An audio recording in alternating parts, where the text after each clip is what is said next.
সম্মানিত ভাইয়েরা, আসসালামু আলাইকুম ওয়া রাহমাতুল্লাহ। আশা করি আল্লাহর অশেষ রহমতে আপনারা সবাই ভালো এবং সুস্থ আছেন। পেইন্টিং ফর কনস্ট্রাকশন লেভেল 3 এর 3 নম্বর পার্ট নিয়ে আজকে আলোচনা করব। আজকের পার্টটা মূলত নির্মাণ খাতের কাজ অর্থাৎ work in the construction sector এই বিষয়টা নিয়ে আলোচনা করব। আমরা আজকে কম্পিটেন্সির দ্বিতীয় কম্পিটেন্সি অর্থাৎ সেক্টর স্পেসিফিক কম্পিটেন্সির শুধুমাত্র একটা অধ্যায় আছে, এটা work in the sector construction sector. এই বিষয়টা নিয়ে কথা বলবো ইনশাআল্লাহ। আমরা এই বিষয়টা আমাদের যে সিএস বইটা আছে এই বইয়ের 12 থেকে 15 নাম্বার পেজে পাবো। আমরা 4টা বিষয় নিয়ে আজকে কথা বলবো।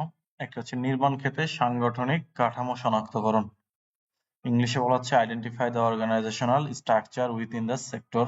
এরপরে নির্মাণ ক্ষেত্রে কাজের প্রক্রিয়া এবং পদ্ধতি শনাক্তকরণ শিখবো আমরা।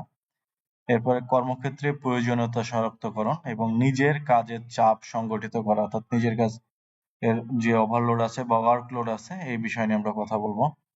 আমরা এই বিষয়গুলো নিয়ে কথা বলার আগে প্রথমে একটা জিনিস মুখস্থ করব, সবাই টানা মুখস্থই করতে হবে। এটা হচ্ছে major field in the construction sector, অর্থাৎ কনস্ট্রাকশন সেক্টরের কি কি ক্ষেত্র আছে। এখান থেকে আমাকে 2টা প্রশ্ন অবশ্যই মূল পরীক্ষাতে আসবেই। এখানে এরকম হইতে পারে, যেমন দেখেন রেসিডেন্সিয়াল কনস্ট্রাকশন অর্থাৎ আবাসিক নির্মাণ, তারপর ইন্ডাস্ট্রিয়াল কনস্ট্রাকশন শিল্প নির্মাণ। এই যে শিল্প নির্মাণ আছে, এই শিল্প নির্মাণের ক্ষেত্রে কিন্তু অধিকাংশ কাজই আপনার মেশিন ফাউন্ডেশন অর্থাৎ মেশিন দ্বারা হবে।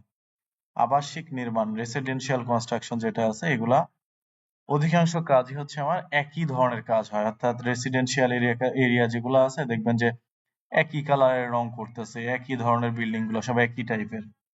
এরপরে কি আছে, সড়ক এবং মহাসড়ক নির্মাণ, রোডস এবং হাইওয়ে কনস্ট্রাকশন। এটাতে আমরা রোড মার্কিং পেইন্ট করি। এটা আমরা পরবর্তীতে রোড মার্কিং পেইন্টের যে অধ্যায়টা আছে এই অধ্যায়ে বিস্তারিত আলোচনা করব।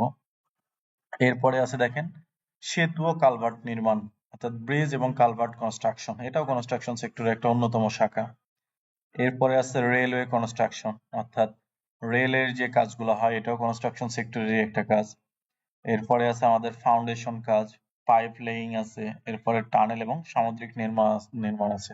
এই যে যে জিনিসগুলো দেখলেন আপনারা, এগুলো সবই হচ্ছে কনস্ট্রাকশন সেক্টরের বিভিন্ন ক্ষেত্র বা মেজর ফিল্ড। এখান থেকে 2টা অথবা 3টা ফিল্ড মুখস্থ করবেন। বিশেষ করে শিল্প নির্মাণ ইন্ডাস্ট্রিয়াল কনস্ট্রাকশনে কি ধরনের জিনিস ব্যবহার করা হয়, এটা হচ্ছে মেশিন ফাউন্ডেশন বা মেশিন দিয়ে কাজ করা হয়, এটা মুখস্থ রাখার চেষ্টা করবেন।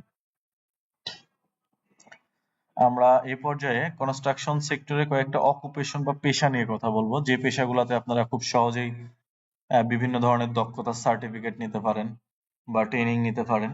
এটা আপনার 3 দিনের আরপিএলও দিতে পারবেন, আবার 3 মাস মেয়াদি যে রেগুলার ব্যাচ বা শর্ট কোর্স আছে এটাতে অংশগ্রহণ করতে পারবেন। এটার মধ্যে অন্যতম একটা পেশা হচ্ছে মেশনারি বা রাজমিস্ত্রির কাজ। এরপরে আছে দেখেন কার্পেন্টারি অর্থাৎ কাঠমিস্ত্রির কাজ। এরপরে আছে শাটারিং, এরপরে আছে পেইন্টিং। আমরা যে অধ্যায়টা নিয়ে কথা বলতেছি বা যে সিএসটা নিয়ে কথা বলতেছি এটা মূলত পেইন্টিং এরই। পেইন্টিং এর টোটাল হচ্ছে 3টা লেভেল আছে, পেইন্টিং ফর কনস্ট্রাকশন লেভেল 2, 3 এবং 4। আমরা 3 নিয়ে আলোচনা করতেছি। পেইন্টিং ফর কনস্ট্রাকশন লেভেল 2 এর সমস্ত আলোচনাগুলো আমার এই চ্যানেলে দেওয়া আছে এবং লেভেল 4 এর যে আলোচনাগুলো আছে এগুলো সবগুলো এই চ্যানেলে পেয়ে যাবেন ইনশাআল্লাহ। অর্থাৎ পেইন্টিং রিলেটেড যে কোনো বিষয় আমার এই চ্যানেলে পেয়ে যাবেন। এরপরে দেওয়া আছে দেখেন residential electric wiring and cabling অর্থাৎ বাড়ির বৈদ্যুতিক তার বসানো, তারপর টাইলস এবং মার্বেল সেটিং, এরপরে ডগিং, র্যাগিং। এই জিনিসটা পরীক্ষাতে আসে যে ডগিং বা রিগিং কি। ডগিং হচ্ছে কোনো একটা জিনিস সুন্দর করে সাজায় গোছায় রাখা আর কি, একটার সাথে একটা জিনিস সুন্দর করে সাজায় গোছায় জোড়াতালি লাগানো, এই প্রসেস গুলাকে বলা হচ্ছে ডগিং। আর রিগিং হচ্ছে কোনো একটা জিনিসের মধ্যে বেঁধে টেঁধে উপরে তোলার যে প্রসেসটা আছে এই প্রসেসটাকে বলা হচ্ছে রিগিং। আর এর জন্য আপনাকে স্ক্যাফোল্ডিং এর প্রয়োজন হয় বা মাচা যেটা আছে। এরপরে আমাদের অন্যতম একটা সেক্টর আছে সেটা হচ্ছে রড বাইন্ডিং, তারপরে প্লাম্বিং। এখানে যে জিনিসগুলো নিয়ে কথা বললাম এগুলো সবগুলো হচ্ছে কনস্ট্রাকশন সেক্টরের অকুপেশন। তো আমাদের আসতে পারে যে কনস্ট্রাকশন সেক্টরে কয়েকটি অকুপেশনের নাম বলো। তাহলে আমরা প্রথমে আমাদেরটা দিয়ে শুরু করবো, অর্থাৎ painting, masonry, rod binding, plumbing, dogging, rigging বা হচ্ছে টাইলস এন্ড মার্বেল সেটিং, এগুলা কয়েকটা নাম বলবো আর কি। এবার দেখবো আমরা এমপ্লয়মেন্ট কন্ডিশন নিয়ে কথা বলবো, অর্থাৎ কর্মসংস্থানের শর্তাবলী। তো এখানে বেশ কিছু জিনিস নিয়ে আলোচনা করা আছে, এটার মধ্যে অন্যতম দেখেন প্রথমে দেওয়া আছে কর্মনৈতিক নীতিমালা বা কোড অফ প্র্যাকটিস, এই জিনিসটা সম্পর্কে আমাদের একটু ধারণা থাকা লাগবে। তারপর আমাদের স্যালারি বা বেতন ব্যবস্থা কেমন হবে এটা আমাদের জানতে হবে। শ্রমনীতি, অর্থাৎ আমি যে কাজটা করতেছি এটা কত ঘন্টা করব, কত ঘন্টা আমি ব্রেক পাবো, এই জিনিসগুলো আমাদের জানতে হবে।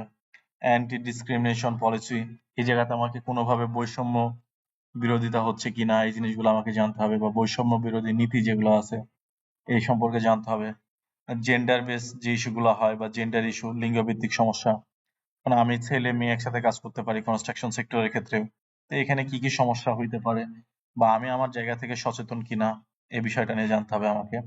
এরপরে collective bargaining and other practice, অর্থাৎ সম্মিলিত দর কষাকষি, আমি যে কাজটা করব এটা কত টাকার মধ্যে করব বা আমার স্যালারিটা কেমন হবে, আমার চুক্তিটা কেমন হবে, এই বিষয়টা নিয়ে আমাদের একটু ধারণা থাকা লাগবে। যে কোনো বিষয়ে যখন আপনি কাজ করবেন, কাজ শেষে অ্যাওয়ার্ডিং সিস্টেমটা খুবই গুরুত্বপূর্ণ। অর্থাৎ যে ভালো কাজ করবে তাকে যদি আপনি অ্যাওয়ার্ড দেন, ছোটখাটো কিছু পুরস্কার দেন, তাহলে দেখবেন যে কাজের মানটা আরো বেশি উন্নতি হবে। এই জন্য অ্যাওয়ার্ড বা পুরস্কার দিলে কাজের দক্ষতা বা কাজের মান বা কাজের প্রতি একটা পজিটিভ ধারণা আসে, মানুষ কাজ করতে আরো উৎসাহ পায়, এটার জন্য পুরস্কারের ব্যবস্থা থাকতে হবে। তারপরে হচ্ছে গ্রিভেন্স এন্ড ম্যানেজমেন্ট, অভিযোগ ব্যবস্থাপনা, আমি যে কাজ করেই যাব, আমার যে অভিযোগগুলো আছে, আমি কাজ করার সময় যে সমস্যাগুলো আছে, এই সমস্যাগুলো উপস্থাপন করার জন্য আমার অবশ্যই একটা সেক্টর থাকতে হবে। হ্যাঁ, এরপরে আপনার কিছু নির্দেশনা মেনে চলতে হবে আমার কনস্ট্রাকশন সেক্টরে। সেটা হচ্ছে স্পেসিফিকেশন এবং চাহিদা। আমার চাহিদা অনুযায়ী আমার নির্দেশনাগুলো মেনে কাজ করতে হবে, আমার এসওপি অনুযায়ী কাজ করতে হবে। আমি যে কাজ করব এটার জন্য আমার একটা ম্যানুয়াল বা ইনস্ট্রাকশন বই থাকতে হবে। এনভায়রনমেন্ট গাইডলাইন, অর্থাৎ আমার যে কাজ আছে কাজটা যারা যেন পরিবেশের কোনো ক্ষতি না হয়, অর্থাৎ পরিবেশ সম্পর্কে আমার সচেতন থাকতে হবে এবং পরিবেশের যেন ক্ষতি না হয় এই বিষয়টা আমাকে নিশ্চিত করতে হবে। এবং লিঙ্গ ভিত্তিক যে সমস্যাগুলো হয়, যেটাকে আমরা বলতেছি জেন্ডার বেস ইস্যু অথবা জেন্ডার অ্যান্ড ডেভেলপমেন্ট গাইডলাইন, এই জিনিসগুলোকে আমাকে অবশ্যই লক্ষ্য রাখতে হবে।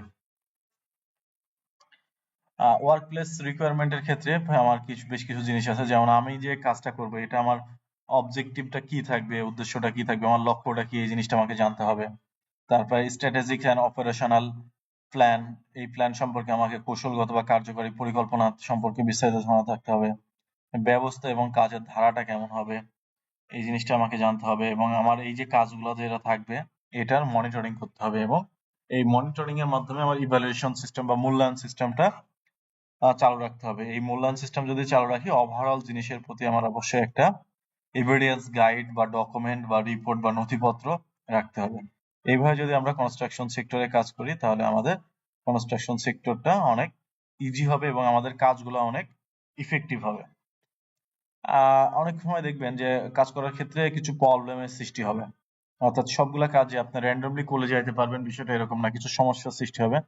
তাহলে আমি এই প্রবলেম গুলা কিভাবে সলভ করব?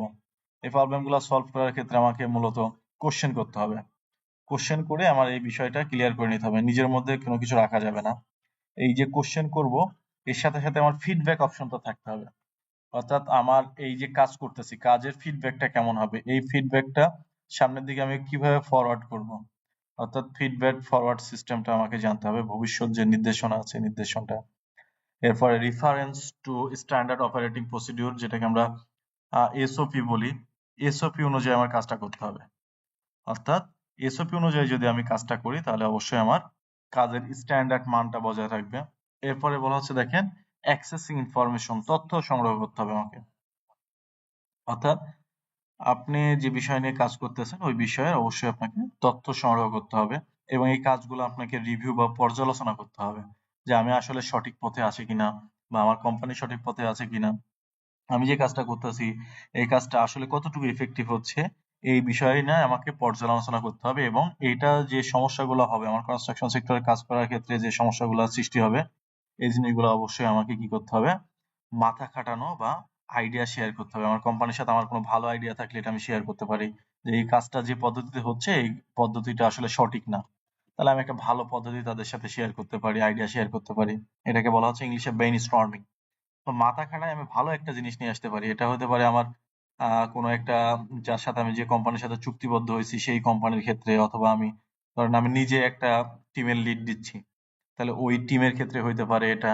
অর্থাৎ আপনি ধরেন 10 জন মানুষকে নিয়ে একটা পেইন্টার এর জন্য একটা টিম গঠন করছেন, এই টিমে আপনি লিড দিবেন। তাহলে এই লিড দেওয়ার ক্ষেত্রে তাদেরকে কিছু প্রশ্ন করতে হবে, তাদের থেকে ফিডব্যাক নিতে হবে, ফিডব্যাক নিয়ে তারা তারা যেন আরো ভালো কাজ করতে পারে ভবিষ্যতে, এটার জন্য আপনাকে একটা নির্দেশনা দিতে হবে। এরপরে এটা আপনাকে একটা এসওপি অনুযায়ী কাজ করতে হবে, অর্থাৎ একটা নির্দিষ্ট অপারেটিং প্রসিডিউর অনুযায়ী কাজ করতে হবে, এবং এটা আপনাকে প্রতিনিয়ত তথ্য সংগ্রহ করতে হবে। তথ্যগুলো পর্যালোচনা করে এটার একটা ভালো যে সমাধান হয় বা ভালো যদি আইডিয়া থাকে এই জিনিসগুলো শেয়ার করতে হবে। এই জিনিসগুলো যদি আমরা শেয়ার করতে পারি তাহলে আমাদের কনস্ট্রাকশন সেক্টরটা অনেক বেশি ইফেক্টিভ হবে, এবং এই জায়গা থেকে আমরা মানে আমাদের ব্যক্তি জীবন বলেন, পারিবারিক জীবন বলেন বা দেশের ন্যাশনালি আমরা ভালো কিছু করতে পারবো। তো সবাইকে অসংখ্য ধন্যবাদ। সবাই ভালো থাকবেন, সুস্থ থাকবেন, এবং পরবর্তী ভিডিওটা অবশ্যই দেখে নেবেন। পরবর্তী যে ভিডিওগুলো আসতেছে এগুলো খুবই ইন্টারেস্টিং ভিডিও এবং এগুলো খুবই কাজীয় ভিডিও, অর্থাৎ আপনার কাজের সাথে খুব রিলেটেড। আগের যে ৩টা ভিডিও দেখলেন নেগোসিয়েশন বা টিম ওয়ার্ক, এখন যেটা বললাম কনস্ট্রাকশন সেক্টর, এগুলো হয়তো আপনাকে ওইভাবে কাজের ক্ষেত্রে খুব একটা ইফেক্টিভ হয় না বা আপনি ওইভাবে ফেস করেন না, অনেকে অনেকভাবে হ্যান্ডেল করে। কিন্তু পরবর্তী যে ৫টা পার্ট আছে আমাদের, এটা সরাসরি আপনার নিজের সাথে জড়িত।